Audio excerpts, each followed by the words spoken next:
Ramdam ko na agad yung power. Talaga mas malakas yung 1000 kumpara doon sa 650. Rebel 500. Sobrang baba pala. Taas pala to.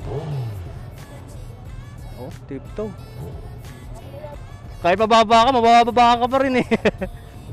Iba talaga yung clutch ng 1000. Ang tigas. Parang gusto agad bumalik ng clutch.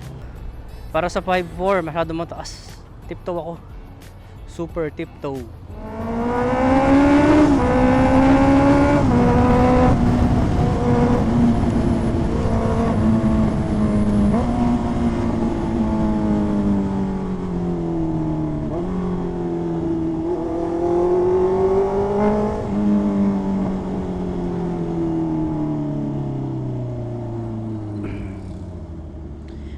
Ayun, good afternoon guys. Samahan nyo akong pumunta sa Honda Driving Center sa may Paranaque kasi isa tayo sa mga nag-fill up at thankfully nag-respond naman yung Honda, nag-text sa atin na pinapapunta tayo. Ang event ay mag-uumpisa ng 1, kaya before 1 dapat nandun na tayo.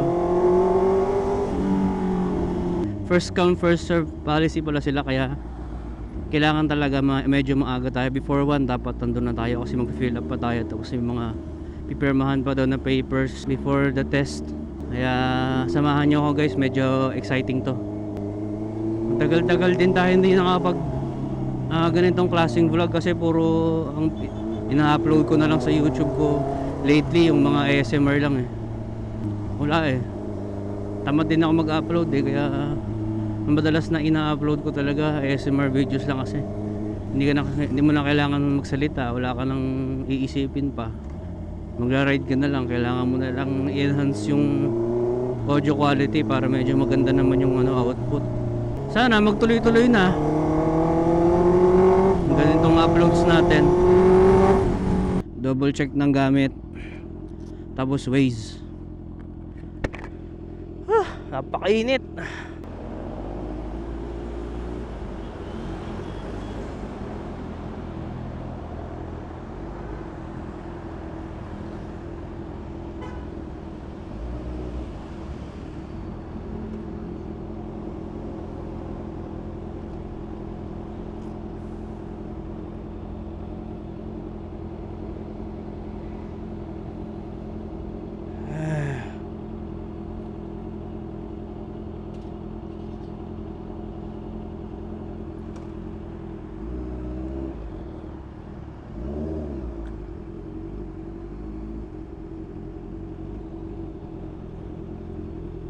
Sir, sa driving center? Ah.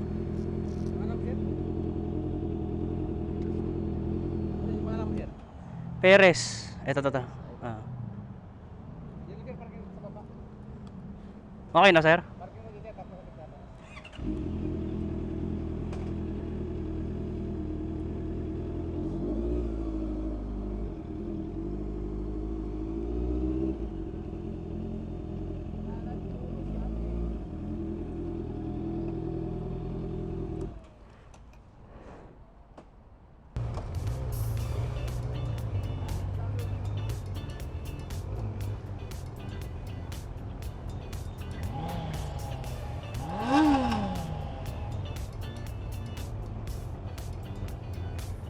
Okay, susunod lang tayo sa Sphere.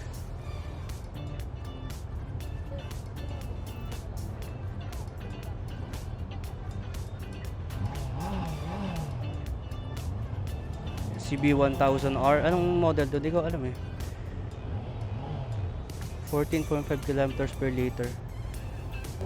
Ramdam ko na agad yung power. Talaga mas malakas yung 1000 kumpara doon sa 650.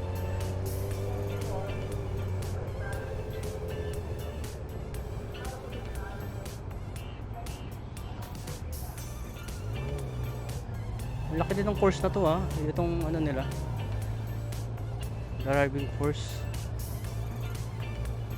So doon tayo sa Sphere. Bawal ang overtake kasi pwede mag second gear.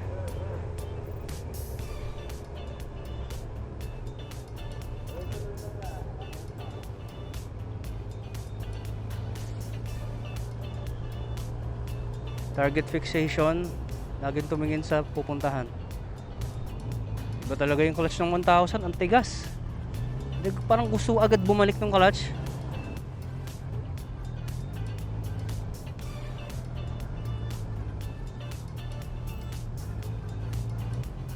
Nalay sa clutch. Hindi na mabigat yung motor pag tumatakbo. Lalo sa mga tight corners, alalay lang sa clutch. Pag malalaki yung dala nyo, huwag kayong mag front brake. Laging alalay lang ang front brake. Rear brake lagi gamitin. Lalo mga ganito kabigat ang motor, pag nag front brake kayo ng biglaan, tataob kayo. Yeah guys, take note.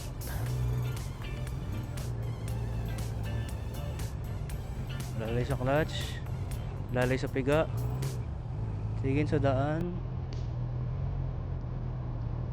Tingin sa pupuntahan pala, hindi sa daan, hoy. Sa pupuntahan ha. Huwag tumingin sa daan. Target fixation guys.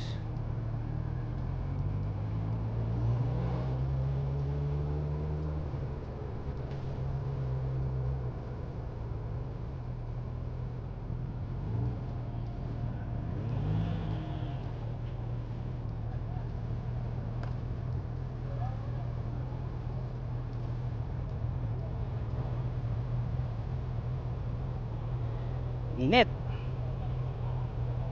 Okay.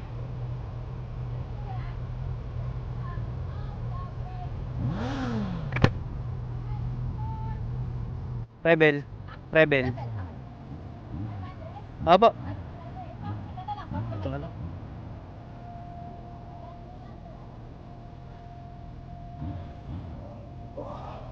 Grabe ang baba.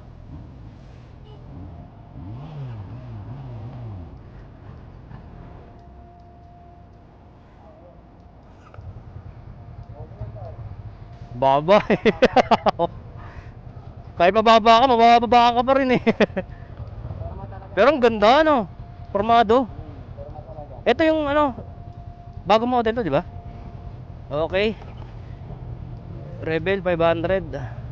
Ang baba, guys.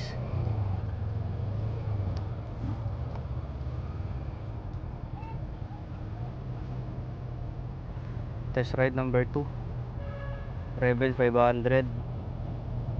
Sobrang baba pala. Baba ng gear, sabay. Hataw. Tight corners, parang ewan ko, parang sa akin alangan na. Kasi cruiser, iniisip mo yung mababa siya, baka sumabit. Pero smooth. Smooth like butter.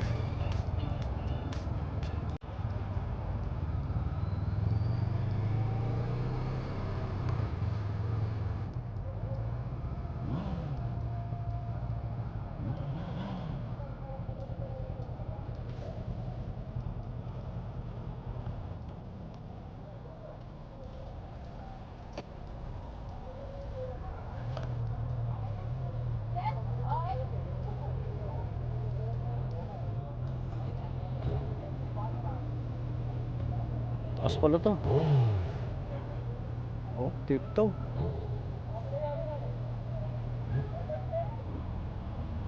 $20 km per liter per 100 kilometers. Ang laki.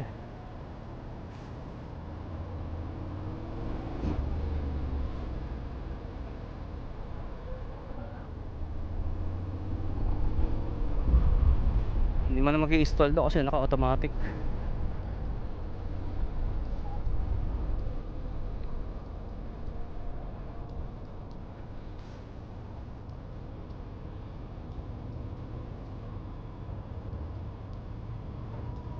Mga panibago lang.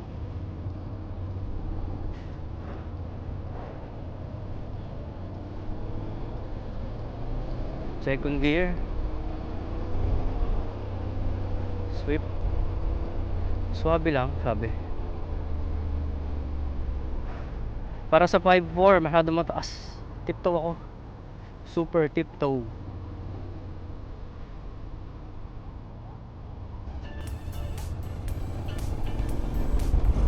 Ideal height siguro 5'7". 5'7", hindi pa flat foot siguro dito.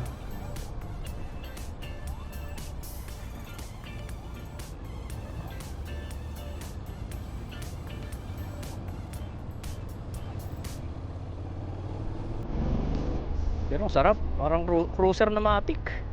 Ang taas naman na bela eh.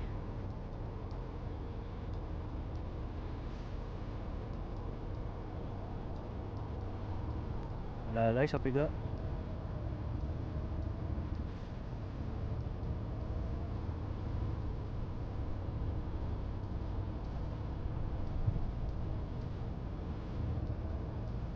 Masyadong mag-banking. CB1000 okay pa sa 5.4. Rebel syempre okay na okay kasi mababa. ADV 750 medyo alanganin sa di marunong.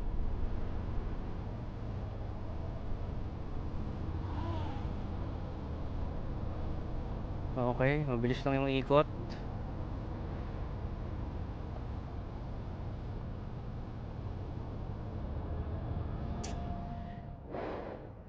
Hindi ko na try yung e-clutch ng CB650R pero gets ko naman kung paano yung ano niya.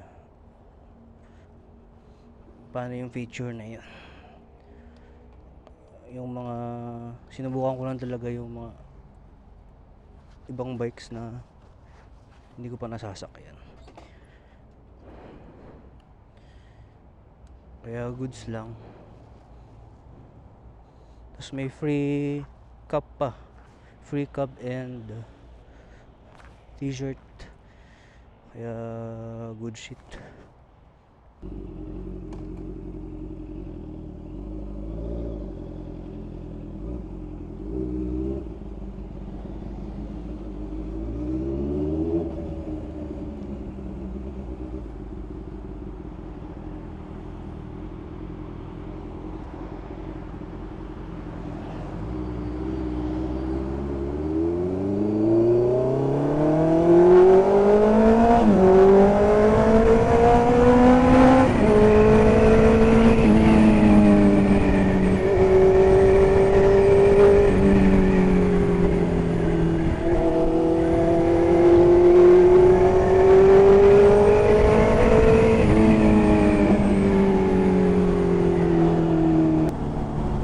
So guys, yun lang.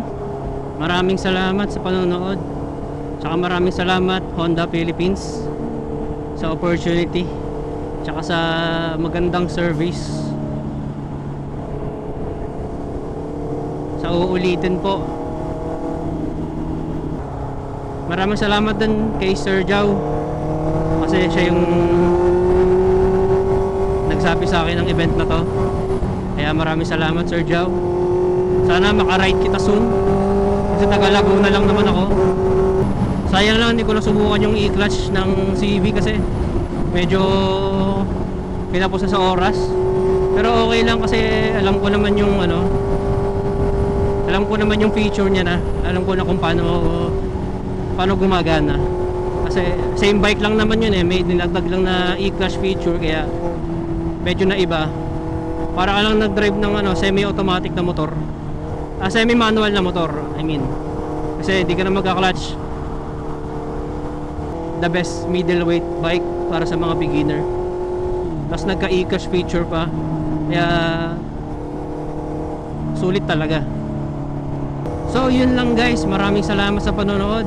Please subscribe, like and comment na rin kung nagustuhan mo yung video na ito. Hanggang sa susunod na kabanata, siguro mag-upload ulit ako ng mga ASMR. Pero dadalasan ko na yung ganitong vlog. Adios!